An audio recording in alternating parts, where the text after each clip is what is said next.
बाजार क्या महंगा हो चुका है? अभी क्या रुक जाऊं? 52 वीक हाई नहीं बल्कि ऑल टाइम हाई पे इन्वेस्टमेंट करनी चाहिए या थोड़ा वेट करूं? एग्जिस्टिंग इन्वेस्टमेंट्स को क्या बेच दूं? निफ्टी 50 इंडेक्स ने सितंबर 2023 में ना पहली बार 20,000 का आंकड़ा भी टच कर दिया। कुछ साल पहले तक यही इंडेक्स 2019-20 में 9 से 12,000 के बीच हुआ करती थी। एंड जिन इन्वेस्टर्स ने पिछले 3-4 सालों में इन्वेस्टमेंट किया उन्हें एक ज़बरदस्त रिटर्न्स भी मिल गया। पर अगर आप सोच रहे हो कि भैया जी इंडेक्स तो 20,000 ऑलरेडी टच कर चुका है, इनफैक्ट उसके बाद 18,700-800 तक एक ज़बरदस्त गिरावट भी आई थी, तो क्या अभी दिवाली 2023 के मुहूर्त पे 19,400 या 500 के इंडेक्स पे हमें क्या लॉन्ग टर्म के लिए इक्विटी म्यूचुअल फंड्स में इन्वेस्टमेंट करनी चाहिए, या फिर कोई low risk debt fund, balance fund वगैरह में ही नया इन्वेस्टमेंट करें, या फिर अगर के एग्जिस्टिंग इन्वेस्टमेंट्स को भी बेच डालें? तो अगर आपके मन में भी ऐसे बहुत सारे सवाल हैं तो आज इस वीडियो को अंत तक ज़रूर देखें।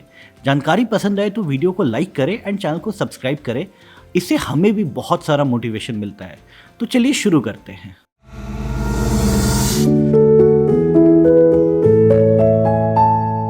StatPro Money, your wealth accelerator. Hello दोस्तों, मेरा नाम है अश्विनी सिंह, एक फाइनेंशियल इंजीनियर, एंड मैं एंड स्टैटप्रो मनी की पूरी टीम आपको सबसे पहले तो दिवाली की शुभकामनाएं देना चाहते हैं एंड आशा करते हैं कि आपको एंड आपके पूरे परिवार को बहुत सारा खुशियां एंड फाइनेंशियल सक्सेस मिलते रहे।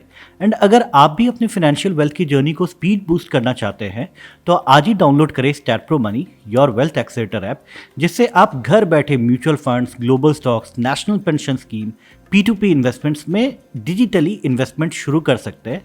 एंड साथ ही में अब आप अपने एग्जिस्टिंग म्यूचुअल फंड्स पे घर बैठे लोन अगेंस्ट सिक्योरिटीज़ का भी फ़ायदा उठा सकते हैं। बस गूगल प्ले या फिर iOS की ऐप स्टोर से आज ही डाउनलोड करें StatPro money your wealth accelerator app. तो आज हम लोग बात करने वाले हैं कि निफ्टी तो 20,000 की ऑलरेडी हो चुकी है, तो अब क्या इसमें जाकर के निवेश करना चाहिए या फिर बड़ा निवेश करने से थोड़ा रुक जाना चाहिए? क्या बेस्ट पीरियड ऑलरेडी खत्म हो गया है? क्या पिक्चर अब भी बाकी है, या ऑलरेडी जाकर के गेंस जितनी भी होनी थी वो हो चुकी है? तो चलिए आज इसी बात पे जाकर के हम लोग डिटेल्स में चर्चा करते हैं। तो मान लीजिए कि आप एक कपड़े के दुकान के मालिक हो, बिजनेस अभी स्टार्ट किया है एंड पहले साल में मंथली डेली की 2 साड़ियाँ बिक जाती है। अब दुकान में एक साल में बहुत सारे ग्राहक और क्लाइंट तो बन गए एंड आपकी क्वालिटी अच्छी होने के कारण उन्होंने आपका रेफरेंस अपने फैमिली मेंबर्स एंड दोस्तों को भी दिया एंड धीरे धीरे आपके दुकान में और कस्टमर्स आने लगे। अब बिजनेस यही तो है। अब पहले साल में मान लेते हैं कि 2-3 साड़ियाँ दिन का बेच करके साल भर में आपने 10 लाख का मुनाफा कमा लिया। अब क्योंकि आपके कस्टमर्स बहुत सारे हो गए हैं, आपके बिजनेस में अगले साल डेली 2 की जगह 4-5 साड़ियाँ बिकने लगी, यानी जाकर के आपका सेल्स जो है वो डबल हो गया। तो इस साल आपकी मुनाफा जो पिछले साल 10 लाख थी वो बढ़कर के 20 लाख तो हो जानी चाहिए। अब सोचिए कि आप एक बैंक में गए लोन लेने के लिए। लास्ट ईयर आपका प्रॉफिट 10 लाख का हुआ करता था, तो बैंक रफली आपको करीब करीब 1 करोड़ तक का लोन देने के लिए अग्री हो गया था। पर अब दूसरे साल में आपका मुनाफा सेल्स बढ़ने के कारण जाकर के करीब करीब 20 लाख रुपए की हो गई है। तो क्या बैंक अभी भी आपको 1 करोड़ का ही जाकर के लोन देगा, या फिर जाकर के क्योंकि आपका मुनाफा बढ़ चुका है आपको जाकर के ज़्यादा लोन देगा? तो ऑब्वियस सी बात है कि जाकर के लोन की अमाउंट बढ़ जाएगी। और अगर 10 लाख रुपए की इनकम पे आपको 1 करोड़ का जाकर के लोन मिल रहा था, तो अब क्योंकि आपकी इनकम 20 लाख हो चुकी है तो अब आपको 2 करोड़ तक का लोन मिल जाएगा। आप समझ गए होंगे कि अगर मुनाफा बढ़ गया तो लोन का अमाउंट भी बढ़ गया। सिमिलरली अगर बिजनेस की भी सेल्स एंड प्रॉफिट्स डबल हो जाती है तो उनका वैल्यूएशन भी लगभग डबल मानना चाहिए। अब हमारे ये जो निफ्टी एंड सेंसेक्स है ना, ये भी कुछ इसी प्रकार का होता है। निफ्टी में 50 कंपनीज की एवरेज एंड सेंसेक्स में टॉप 30 कंपनीज की वेटेड एवरेज के बेसिस पे इस इंडेक्स को बनाया जाता है।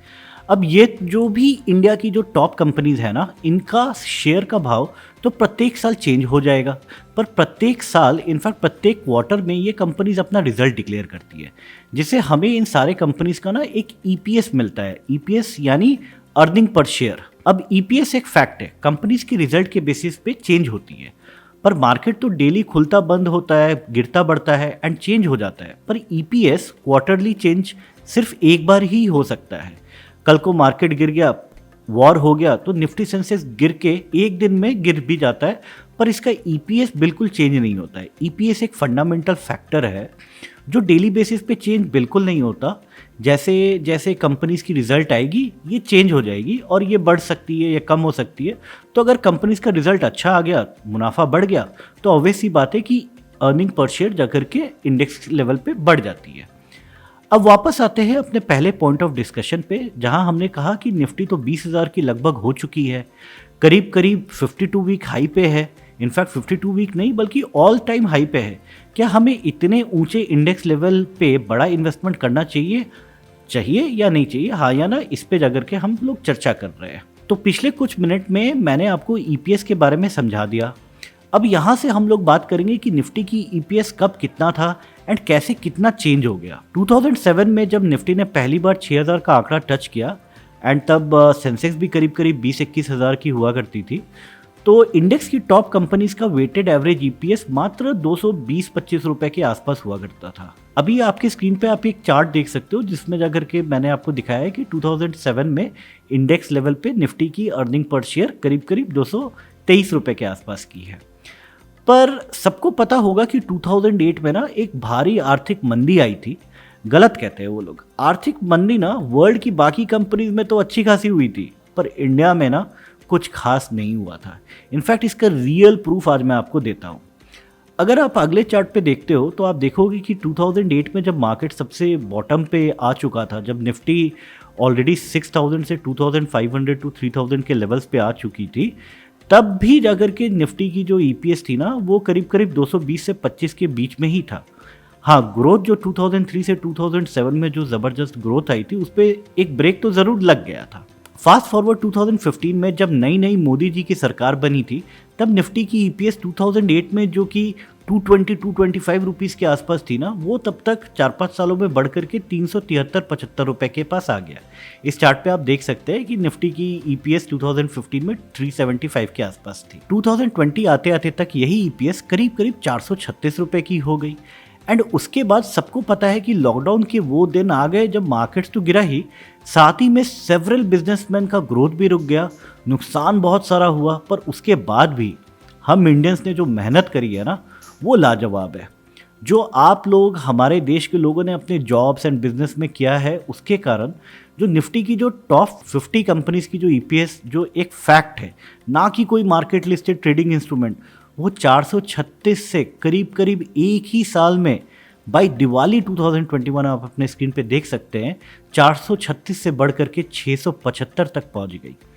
इनफैक्ट दिवाली 2021 में जो निफ्टी का ईपीएस 675 हुआ करता था, वो दिवाली 2022 यही ईपीएस बढ़ के पहुंच गई 831 तक।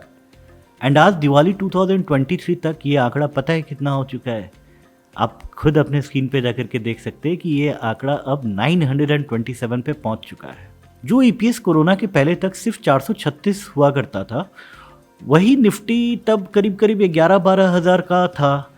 तो पिछले 3-5 साल में सेम ईपीएस 436 से बढ़कर के ऑलरेडी 927 पे आ गई है।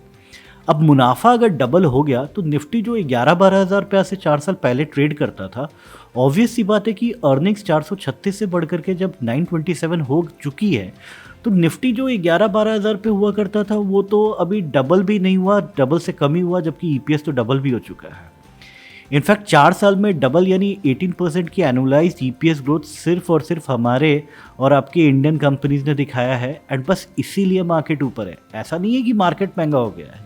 मार्केट्स में जाकर के जो भी कंपनीज है उनकी एवरेज जो ईपीएस है वही जाकर के इतना बढ़ गया है, जिसके कारण जाकर के आज मार्केट ऊपर होते हुए भी एक्चुअली जाकर के काफ़ी सस्ता एंड अफोर्डेबल है।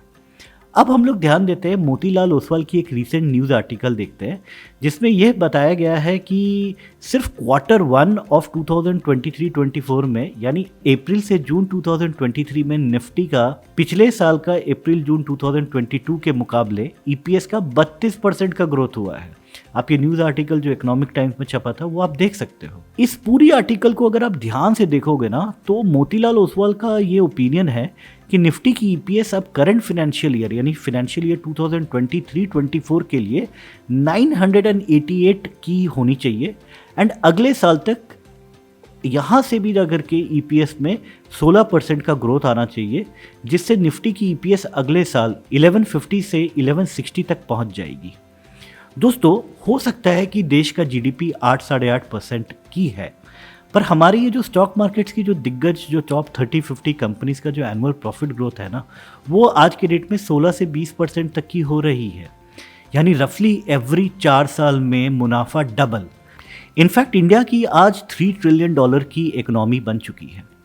2030 तक $7 ट्रिलियन की इकोनॉमी बनने की एक्सपेक्टेशन है।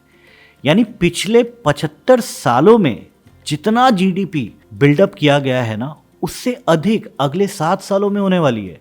इनफैक्ट बाई 2047 इंडिया की जीडीपी यहाँ से 10 टाइम्स बढ़ करके $30 ट्रिलियन का एक्सपेक्टेशन है।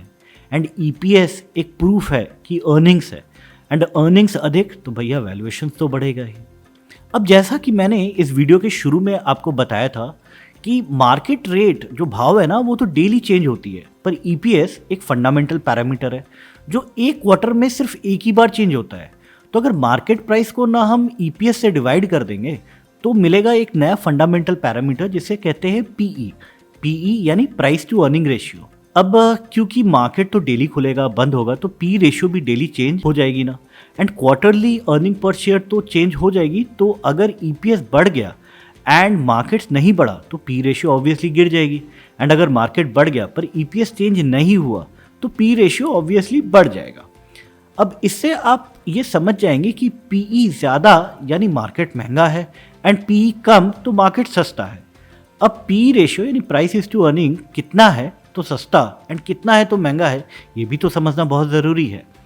तो इसके लिए हम लोग आपके सामने ये चार्ट लाए हैं। इस चार्ट को आप थोड़ा ध्यान से एक बार देख लें, एंड इस चार्ट पे अभी हम लोग चर्चा करेंगे। अगर आप इस चार्ट को ध्यान से देखते हो तो अर्ली 2000 में निफ्टी की पी रेशियो 11, 12, 13 की हुआ करती थी। तब हमारा देश में जगह के कुछ खास जगह के ग्रोथ था नहीं।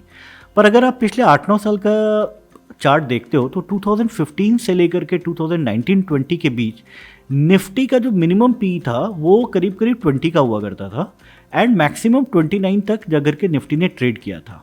जनरली अगर देखी जाए 2015 से 2019 के बीच में तो निफ्टी की जो एवरेज पी रेशियो वो करीब करीब 24 से 25 की मेंटेन हुई थी।